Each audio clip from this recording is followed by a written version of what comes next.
Dr. ISSAHAKUR is a distinguished international development economist with deep expertise in economic policy management, governance, and institutional reform. He is the president and executive chairman of the African Center for Governance and Economic Management, ACGEM, and formerly served as governor of the Bank of Ghana.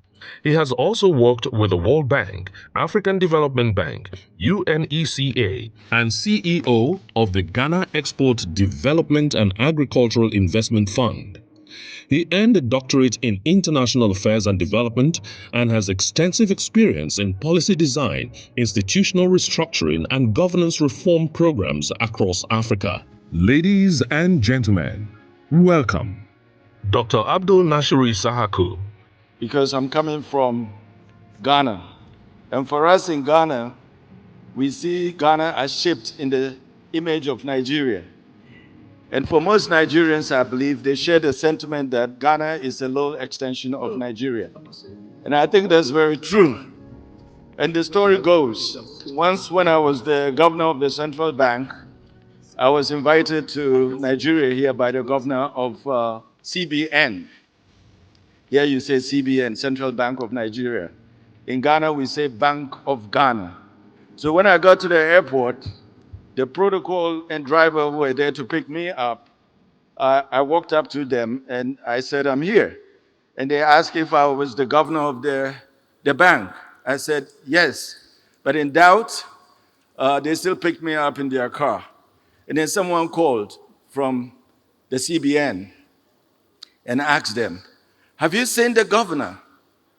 And the protocol said, oh yeah, we don't pick the CBN governor of Ghana. So for them, every country has a CBN. Mr. Chairman, the president of IFAC, the 61st president of ICAN, Malam Haruna Mayahya, MNI, FCA, special guests of honor, distinguished council members, past presidents, esteemed delegates, ladies and gentlemen, my fellow panelists. It is with profound sense of honor and immense pleasure that I stand before you today on this truly historic occasion. I extend my warmest felicitations to the 61st President, the Council, and the entire membership of this noble institute as you celebrate not only your 55th Annual Accountants Conference, but also the remarkable milestone of ICAN's Diamond Jubilee. 60 years of unwavering excellence since your establishment by Act of Parliament number 15 on 1st September 1965. I'm deeply grateful for your gracious invitation to share in this dual celebration of professional achievement and institutional legacy. I also extend warm greetings from the African Center for Governance and Economic Management based in Accra. It is a profound honor to address you today in Nigeria's capital, Abuja, and discuss how ICAN can significantly contribute to the nation's development alongside other partners like ACGEM. Although I'm not a Nigerian by nationality, my shared heritage as a West African instills in me a belief in Nigeria's potential as an economic leader for the West African sub-region and Africa. I believe many Africans would concur with this sentiment. The imperative of Nigeria's assuming its leadership position is amplified by the rapidly evolving global alignments and realignments that pose potential risks to Africa's sovereignty and competitiveness, which could threaten further marginalization. These dynamics bring forth both challenges and opportunities that we must confront. Our primary challenge lies not solely in resource scarcity, though that remains a reality, but rather in how we manage our resources for the collective good. There is no professional organization crucial to effective resource management than ICAN here today. Before returning to Ghana as governor of the Bank of Ghana, I spent a couple of years at the World Bank here in Abuja. I cherish my time here. It evokes fond memories that bring me back periodically. I commend ICAN for uniting Nigeria's premier accounting professionals who are dedicated to upholding professionalism and serving the public good. The developmental hurdles facing Nigeria are significant. Hence, ICAN's role is vital. ICAN must be fit for purpose. The convergence of your 55th annual conference with your Diamond Jubilee creates a moment of profound reflection and renewed purpose. For 6 decades, ICAN has stood as a beacon of professional integrity, setting standards that have not only shaped Nigeria's accounting landscape, but have also contributed significantly to the broader African professional ecosystem.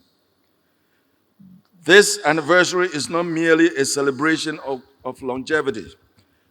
It is a testament to the enduring vision of your founding fathers and the countless professionals who have carried that torch through generations of economic transformation. The theme of this year's conference, Building Resilience, Aligning Reforms for Nigeria's Development, resonates with particular significance as we mark this Diamond Jubilee. It reflects the evolutionary journey of an institution that has weathered 6 decades of Nigeria's economic cycles, political transitions, and global financial upheavals while maintaining its commitment to excellence. The IMF has observed that emerging economies that successfully align fiscal reforms with robust and institutional frameworks achieve on average 1.5% faster long-term growth. My professional journey, which has taken me from the World Bank and the African Development Bank to the governorship of the Bank of Ghana, and now to leading the African Center for Governance and Economic Management, has been a continuous lesson in the power of institutional resilience.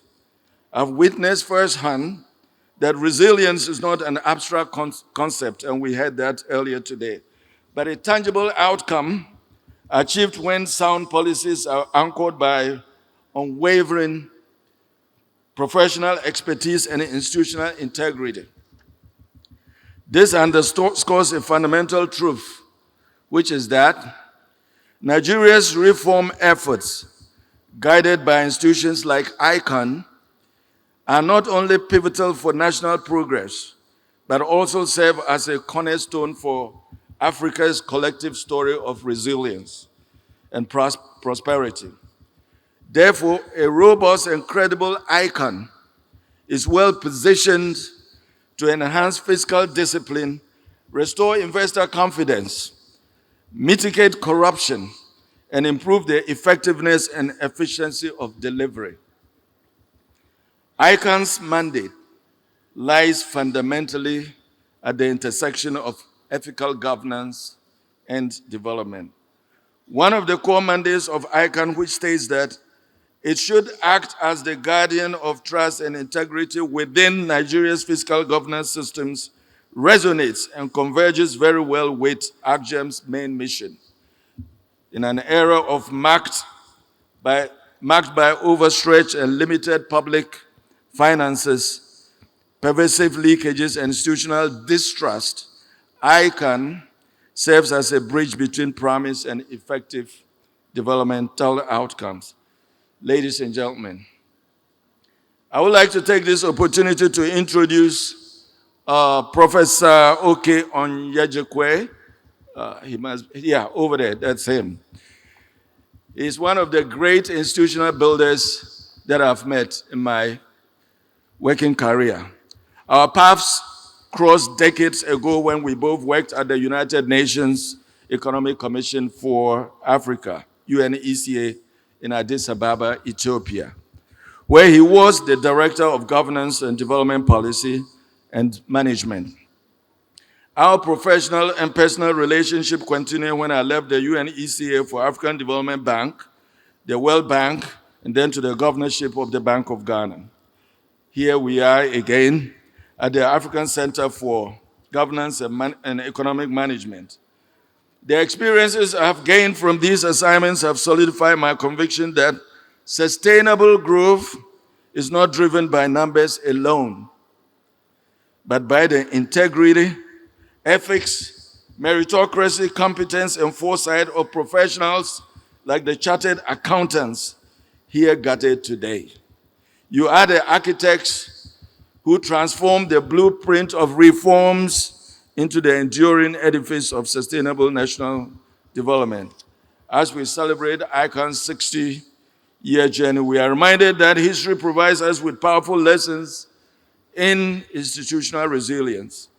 The economic miracles of the Asian tigers were not the result of one-off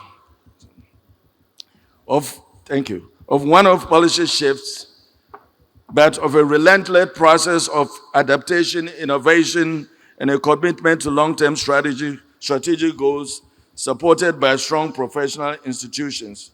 Closer to home, the shared history of Ghana and Nigeria offers a compelling narrative of solidarity. When our two nations stood shoulder to shoulder to navigate the turbulent oil price shocks of the 1970s, institutions like ICAN and the Institute of Chartered Accountants Ghana provided a professional backbone that enabled effective policy responses. The lesson was clear. Resilience is forged in unity and amplified through collaboration. There's a lot more that I could have said, but I guess my 10 minutes it's here. So as we look towards the future, our collective vision is to ensure that by 2063, as ICAN approaches its centenary, Africa is not merely a participant in the global economy, but a leader in setting standards for inclusive growth and sustainable development.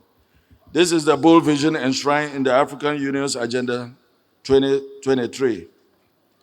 Distinguished participants, as we celebrate this Diamond Jubilee, let this conference be a powerful reminder that resilience is not merely about weathering storms, but about building the institutions, systems, and human capital that will empower future generations to thrive in a stronger, more prosperous, and more integrated Africa. As the great statesman Winston Churchill once remarked, to improve is to change, to be perfect is to change often. May this Diamond Jubilee celebration and conference inspire all of us to embrace change, to champion reform, and to build a future of enduring resilience for Nigeria, for Africa, and for the generations yet to come. May the next 60 years of ICAN's journey be even more transformative than the remarkable 6 decades we celebrate today. Once again, my heartfelt congratulations to ICAN on this remarkable Diamond Jubilee milestone and your 55th annual conference.